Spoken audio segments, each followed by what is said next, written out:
Friends, मैं वैशाली स्वागत करती हूँ आप सभी का आपके अपने प्लेटफॉर्म एग्जाम जंक्शन पे। जैसा कि आप सभी को पता ही है कि अब सिर्फ 10 दिन आपके एग्जाम में बचे हैं, तो अब आप लोगों पे धीरे धीरे जो प्रेशर है वो बढ़ रहा होगा एग्जाम का। तो बिल्कुल प्रेशर लेने की कोई जरूरत नहीं है। मैं आपको कुछ ऐसा सेट बताने वाली हूँ, ऐसा प्लान बताने वाली हूँ 10 दिन का, जिसके जरिए आप बिल्कुल आसानी से अपने अच्छे मार्क्स गेन कर सकते हैं। यानी मैं आपसे ये नहीं कह रही हूँ कि आप 134 प्लस लाएंगे या 140 प्लस लाएंगे, लेकिन हाँ, एक सम्मानजनक एक अच्छा स्कोर आप जरूर ला पाएंगे। लेकिन जो आपको आज यहाँ पर बताया जा रहा है उसको आप अगर फॉलो करके चलेंगे तो, और कोई बड़ी बात नहीं है कि आप 134 भी ले आए, लेकिन ऐसी मैं गारंटी नहीं लेती हूँ। लेकिन हाँ, अच्छा एक स्कोर कवर करेंगे, बिल्कुल इसकी गारंटी मैं ले सकती हूँ। ठीक है, तो 10 दिन शेष हैं। अब 10 दिन में आपको क्या तैयारी करनी है, यानी अभी तक जिसने कुछ भी नहीं पढ़ा है और जिसने पढ़ा है, यानी जिसने सिलेबस कवर किया हुआ है, अपने जो नोट्स हैं उनको कवर किया हुआ है, या फिर अभी तक कुछ ऐसे लोग हैं जिन्होंने कुछ भी पढ़ा ही नहीं है, तो ये वीडियो सभी के लिए बेनिफिशियल होने वाली है। हम बात कर रहे हैं 10 दिन में आपको किस तरह से तैयारी करनी है। ठीक है, अब आते हैं कि तैयारी किस तरह से करनी है। तो सबसे पहले आपको डेली एक PYQ सेट लगाना है, यानी आपके जो 10 डेज बचे हैं इसमें आपको डेली PYQ 1 या 2 आपकी क्षमता के अनुसार है, लेकिन एक तो मिनिमम आपको सेट लगाना है, वो भी लेकिन लगाना है आप ये नहीं है कि बिल्कुल जो सरल क्वेश्चन आए थे 2011-12 इसके आप लगा रहे हैं। बिल्कुल आप किसके लगाएंगे, 22-23 के। ठीक है, आप डेली एक PYQ सेट मिनिमम आप लगाएंगे, और जितना ज्यादा हो सके उतना, तो जितना ज्यादा आप प्रैक्टिस कर सको उतना बढ़िया है। नेक्स्ट देखिए क्या करना है। अगर आपको किसी सब्जेक्ट में थोड़ा सा भी डर लगता है या आप वीक हैं, यानी जैसे बहुत सारे बच्चों को कुछ इंग्लिश में डर लगता है, कुछ बच्चों को मैथ्स में डर लगता है ना, तो या कुछ बच्चों को संस्कृत में डर लगता है, तो ये उनके लिए है कि वो लोग कोई भी YouTube पे भरमार है मैराथन्स की, आप बिल्कुल एक बड़ी मैराथन देख सकते हैं, यानी जिसमें ओवरऑल सिलेबस का सार हो। ऐसी मैराथन्स आपको YouTube पे मिल ही जाती हैं, तो बिल्कुल आप एक मैराथन देखिए। फिर आप क्या करिए, फिर उस सब्जेक्ट के PYQ आप लगाइए। ठीक है, यानी जब आप एक बार मैराथन देख लेंगे तो आपके दिमाग में सारी चीजें फीड हो जाएंगी। ठीक है, फिर उसके बाद आप जो क्या करेंगे, मैराथन देखने के बाद उसी सब्जेक्ट के प्रीवियस ईयर के जो आए हुए क्वेश्चंस हैं उनको लगाएंगे। जब आप उनको लगाएंगे तब आप समझ पाएंगे कि देखिएगा कि मैक्सिमम आप क्वेश्चंस कर पाएंगे। ठीक है, और जो आप नहीं कर पा रहे हैं तो फिर से उन चीजों को कवर कर लीजिएगा।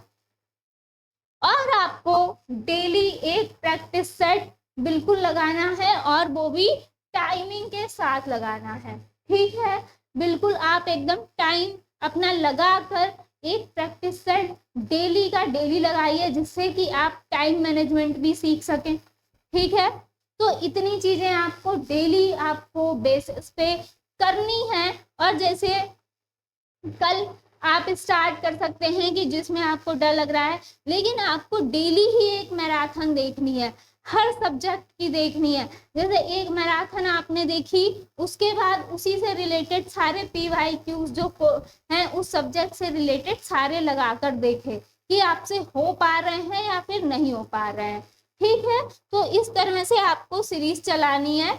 देन आपको क्या करना है, गद्यांश व काव्यांश जो पैसेज है, यानी चाहे इंग्लिश में हो और चाहे आपका हिंदी में हो और चाहे आपका संस्कृत में हो, तीनों के ही डेली एक एक आपको क्या करना है, तीनों ही पैसेज यानी गद्यांश, काव्यांश और आपका पैसेज, इन सभी की आपको डेली एक एक करके संस्कृत है अगर आपके पास तो संस्कृत का, इंग्लिश है अगर आपके पास तो इंग्लिश की, और अगर मैथ तो वो हिंदी तो आपको करनी है, तो हिंदी का आपको बिल्कुल प्रैक्टिस करनी है डेली। ठीक है, यानी आप डेली प्रैक्टिस करेंगे तो वो बिल्कुल प्रैक्टिस बेस्ड होता है। यानी आप अगर डेली प्रैक्टिस करेंगे, उसको ऑब्जर्व करेंगे, देखिए पूरा आपको पैसेज या गद्यांश जब आपके सामने होता है, तो जब आप एग्जाम हॉल में होते हैं तो ऐसा नहीं है कि बस उसको पढ़ रहे हैं बैठ के, ऐसा नहीं करना है।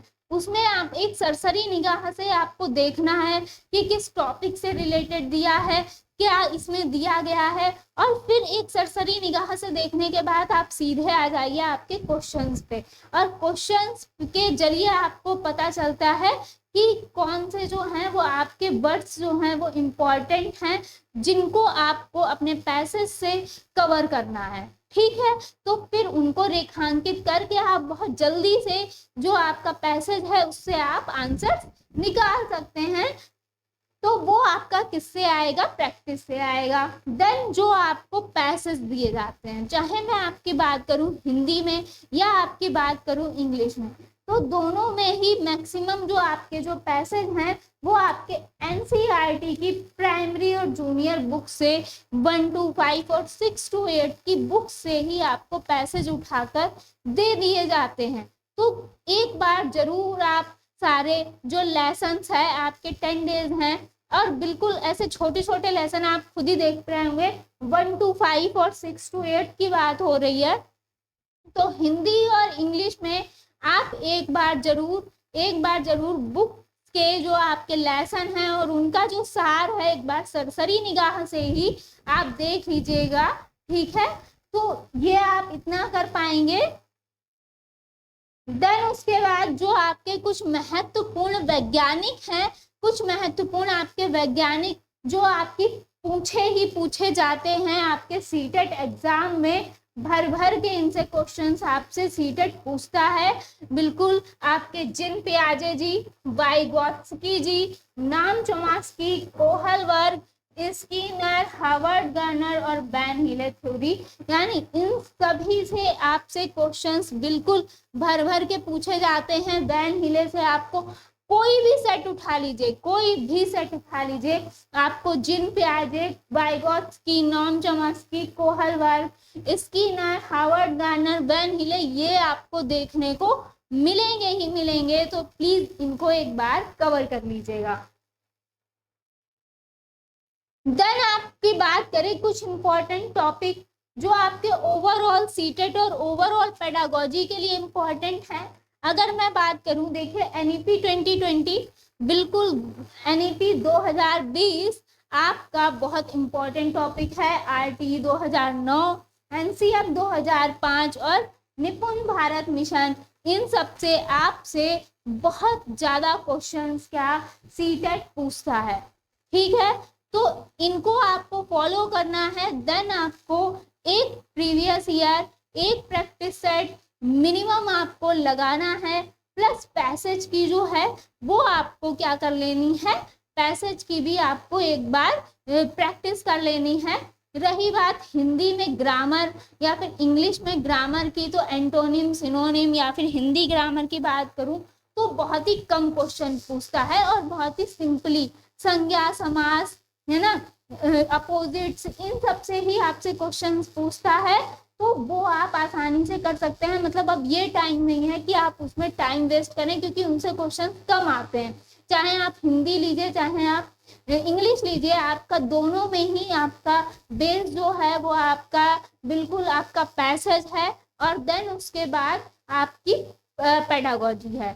तो आई होप कि आप समझ गए होंगे। देन अगर पॉजिटिव नेगेटिव टैग वर्ड्स अभी तक आपने नहीं देखे हैं, तो आपके 10 डेज जो हैं इसमें पॉजिटिव नेगेटिव टैग वर्ड्स का भी अहम रोल है, क्योंकि अगर आप पॉजिटिव नेगेटिव टैग वर्ड्स आपको पता है तो आप आसानी से अपनी पेडागोजी को हल कर सकते हैं। तो जितना ज़्यादा हो सके आप एक एक करके मैराथन देखते जाइए और उसके सेट जो है PYQ वो लगाते जाइए। इससे आपकी बहुत अच्छी प्रैक्टिस हो पाएगी। यानी अभी तक अगर आपने नहीं भी पढ़ा था, बस आप PYQs मैराथन और आप क्या जो मैंने आपको बताए हैं कुछ टॉपिक, इन पर ध्यान दे दीजिए, आप बिल्कुल अच्छा स्कोर करके आएंगे। बाकी देखिए आपका बहुभाषिकता, समावेशी शिक्षा, ये सारे एक ऐसे टॉपिक हैं कि आप सरसरी निगाह से बस एक बार देख लीजिए। सतत एंड व्यापक मूल्यांकन है ना, मूर्त अमूर्त चिंतन, ये सारे आपके, हेरिडिटी, ये सब आपके ऐसे टॉपिक हैं, है ना, इन्वायरमेंट एंड हेरिडिटी, और ये सारे टॉपिक आपके कुछ जो इम्पोर्टेंट टॉपिक हैं, सतत एवं व्यापक मूल्यांकन। तो ये सारे टॉपिक, कुछ टॉपिक मैंने इम्पोर्टेंट टॉपिक आपको पहले भी बताए हैं, तो वो वीडियो आप देख सकते हैं, तो उनसे आप बिल्कुल वो टॉपिक को सरसरी निगाह से आप एक बार देख सकते हैं। और ये आपके जो ओवरऑल सीटेट है उसमें पूछे जाने वाले इम्पोर्टेंट टॉपिक आपके हो जाते हैं।